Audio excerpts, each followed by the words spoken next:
Hello, I'm Gary Stearman. Welcome to another Prophecy Watchers update. And we have a guest with us. He is in town to do some shooting in studio, and that we can't talk about that right now, but we will a little bit later. His name is Bill Salus, and of course you know him. You've seen him here for many, many years. Bill, welcome back. Gary, it's always great to come out here and be with my good friends, you and Bob and Tyler. We have great conversations. It's a lot of fun, but it's also serious business because Bill is constantly doing deep research in Bible prophecy, and not just prophecy, but the kind of prophecy that gives you information about today's world so that you'll really understand what's going on. And by the way, I should mention, I'm holding the July edition of the Prophecy Watcher, and Bill has an article in the Prophecy Watcher that I'd like to chat with you a bit here in a few minutes. Absolutely, Gary. We'd love to talk about it. This is very, very current. And the title is Why Two States Won't Work. And there's been a lot lately in the news, Bill, about the arguing, the battling, the positioning that's taking place in the Middle East right now that really goes back 100 years. When you think about it, all the treaties and broken treaties in Israel are a matter of just horrific history as far as I'm concerned. And you're writing about what's going on right now. Right. In my estimation, political attempts to broker a peace deal, a two-state solution, they failed, they'll continue to fail, they just won't happen. Two states won't work, and that's what I get into about the article. This is relevant right now, time-wise, moving in between that short period of time between now and the next presidential election in November. Israel may seize the opportunity, as per the Trump Deal of the Century Plan, the Peace to Prosperity section into the Deal of the Century Plan, to annex some territory.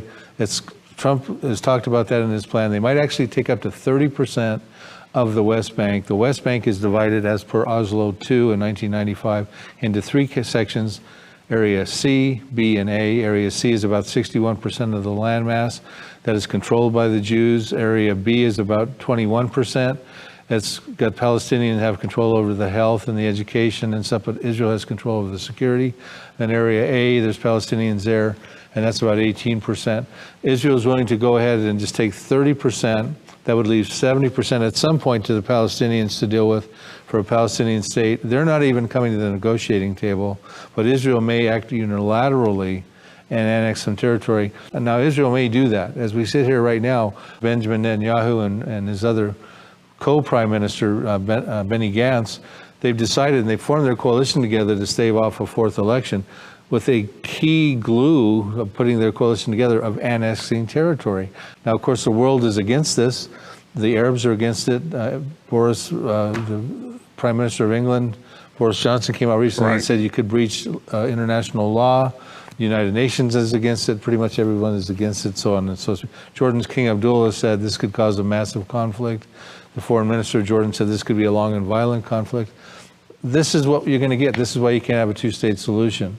You know, there's a terribly long-lasting history. As you go back into time, in the Middle East, you find hatred. And you write about this. You write about the hatred of the Jews that is driving everything we see now. But the Islamic side, as I read it, you know, in the papers, you look at the world news, and they're always saying, you know, we're just this far from taking Palestine back and converting it into what it should be, the land of Arabic sovereignty. And I mean, they talk this way all the time as though they're just about to take the whole thing over again. And this is amazing to me. Well, and they've, you know, in modern history, they've warred for that territory. They warred in 1948. And at that time, Jerusalem was actually split with this partition line. It was sort of a line of demarcation. It wasn't set in stone. It didn't last very long. You're not supposed to divide Jerusalem to the east and west. In 1967, Israel took it back. They made the colossal mistake of giving control of the Temple Mount to Jordan through the Waqf Antiquity, Islamic Antiquity Society sort of thing. And then in 73, there was another war. Egypt and Syria kind of Jordan kind of got drug into that one as well. So, this is the situation, but this goes back even beyond that. This says an ancient hatred. The Bible speaks about this ancient hatred. It shows up in Ezekiel 25:15, I think it is, in Ezekiel 35:5.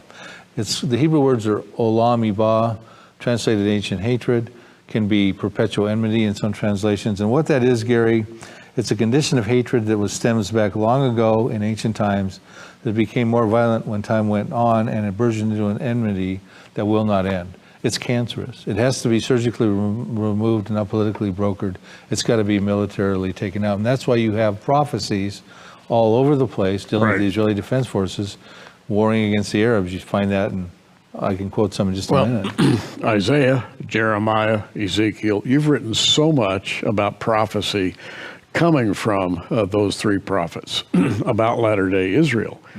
And where do you see things going right now from where we are? Well, I think it's highly possible that Israel is going to seize the opportunity to annex territory. Now, they've taken territory in the past. Joshua did it 3,300 years ago. King David and Solomon did it 3,000 years ago. Israel did it in 1967. But they took it as a result of being victors over the enemy and conquering that land, which is part of the promised land. Okay, in Genesis 15:18, that land goes from the river Euphrates and Iraq and Syria, the river Nile, the great river of Egypt. So that's a lot of land. Israel's never possessed all of it. Someday they will, and I believe they'll get some of that incrementally through these wars, and then ultimately when Jesus returns, he will give them all that land that was promised to Abraham in Genesis 15:18. So I see this going where Israel is going to do something that it's really unprecedented, take land, because it's sort of been part of that Trump peace plan, and they're going to move on that. I think they're going to probably do that. Now, we can't say for sure because we won't know until we get into the coming months how that happened. And I think that's going to create some consequences. It could be prophetic implications that leads to the final concluding conflict where we see the Israeli Defense Forces actually taking out the city of Damascus, toppling the city of Jordan, and Jeremiah 49 verse 2 becomes a desolate mound, and other prophecies that are related to that. You've been talking about this for so long, and yet, as we just look at the world papers right now, thousands of rockets aimed from every direction right into the heart of Israel. And Hezbollah, Hamas, they're bragging now about how many rockets they can pump in. Some of those rockets are just the old cheap and quick type, but some now are precision-guided missiles. And we read about this in the paper all the time, and we keep wondering, when is this going to happen? Where will it lead? And that question is all. What's your opinion about what's going to happen? Well, you're right. There are estimates that 1,000 missiles a day from Hamas, those would be more Katyusha and indiscriminate kind of missiles, and 1,000 a day from Hezbollah to the north, from the north and the south areas, can come into Israel. That's 2,000 missiles a day, and the ones from Hezbollah, many of them are precision guided. Matter of fact, recently, just a couple of days ago, Hezbollah put out a video. It was a short 38-second video or so. It was on Twitter, showing satellite shots of the bank of targets that they've got targeted for their precision-guided missiles in Israel. Now we have to ask ourselves, are they going to just dismantle those things, or are they going to someday use those out against Israel? Bible prophecy would suggest they're going to use those in a war, in a final concluding war against Israel. But there's also this little point. The prophets all talk about the power of the Israeli leadership in the latter days. In other words, there will be an attempt to take over Israel, but Israel will fight back successfully. That's right. And the fight back is not during the 7-year tribulation period. The fight back is pre-tribulation, because in the tribulation period, you see the Israel's living in a pseudo-peace for the first 3.5 years. They're not really fighting any Arabs or anything like that. In the second half, they're fleeing for their lives because the Antichrist, he's going to try to commit Jewish genocide. We're told in Zechariah 13:8 that 2/3 of the Jewish people will be killed. So the wars involving the Israeli Defense Forces, who exist in fulfillment of Bible prophecy, are pre-trib wars. I'm just going to rifle off some scriptures for your viewers. They show up in Obadiah 1:18. It says the house of Joseph will be a fire, the house of Jacob will be a flame. Read that as Israeli Defense Forces. The house of Esau, read that as descendants of Esau and the Palestinians, will be stubble, and no survivor from Esau will exist. You got Ezekiel 25:15 or 25:14 says, I will execute my vengeance on Edom Edom is Esau's, related to Esau and the Palestinians. By the hand of my people Israel, they shall know my vengeance and fury. You get into Zechariah 12, verse 6, I think it's 6, says that the captains of the IDF, the Elufim, the leaders of the IDF, will be, there'll be a fire pan, will be like the battle, there will be like a fiery torch, and the enemies around Israel that make Jerusalem like a cup of trembling in Zechariah 12:2 shall be devoured by the governor of the captains of the IDF of Israel. I can go through, there's probably about 15 related verses. Well, Isaiah 37:10, real quickly, Israel will be an exceedingly great army, it says in Isaiah. Yeah. Ezekiel 37:10. And in Zechariah, you just quoted one of my favorite verses. The Elufim, the commanders of the Israeli army, are going to be absolutely successful. And I love that because that's the word Elufim is the current Israeli army word for lieutenant commander. Yeah, some translations say the captains or the governors, but technically, really, if you look at it in today's vernacular, you're dealing with the Israeli Defense Forces. I hope you avail yourself of the Prophecy Watcher. Check out our online bookstore, prophecywatchers.com. Click on the bookstore, scroll down. You can find out how to subscribe to the Prophecy Watcher.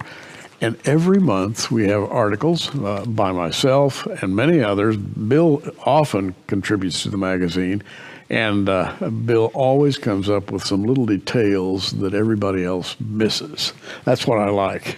Well, you know, and this two-state solution is not going to be politically brokered. And in the Trump peace plan, it does call for a capital for the Palestinian state with a capital for East Jerusalem. It'll actually be in a little section outside of Jerusalem, the way it's designed right now, called Abu Dis. But it does call for a two-state solution, per se. So it does have land for peace inside of its content. And in my estimation, diplomacy is going to fail. It won't be politically brokered peace deals. It's not sanctioned by the Bible. And wars, when diplomacy fails, wars break out. And Gary, are we there? That's the question. Are we there for these things to happen? Because it will be globally impacting. Are we there? Well, I don't know, but I've got a good idea. Bill, thanks for coming by and sharing your wisdom. Come again. The door's always open to you. Well, unless we're going up to heaven before we know it. Here, there, or in the air, right? I'm Gary Stearman. You keep watching. We are.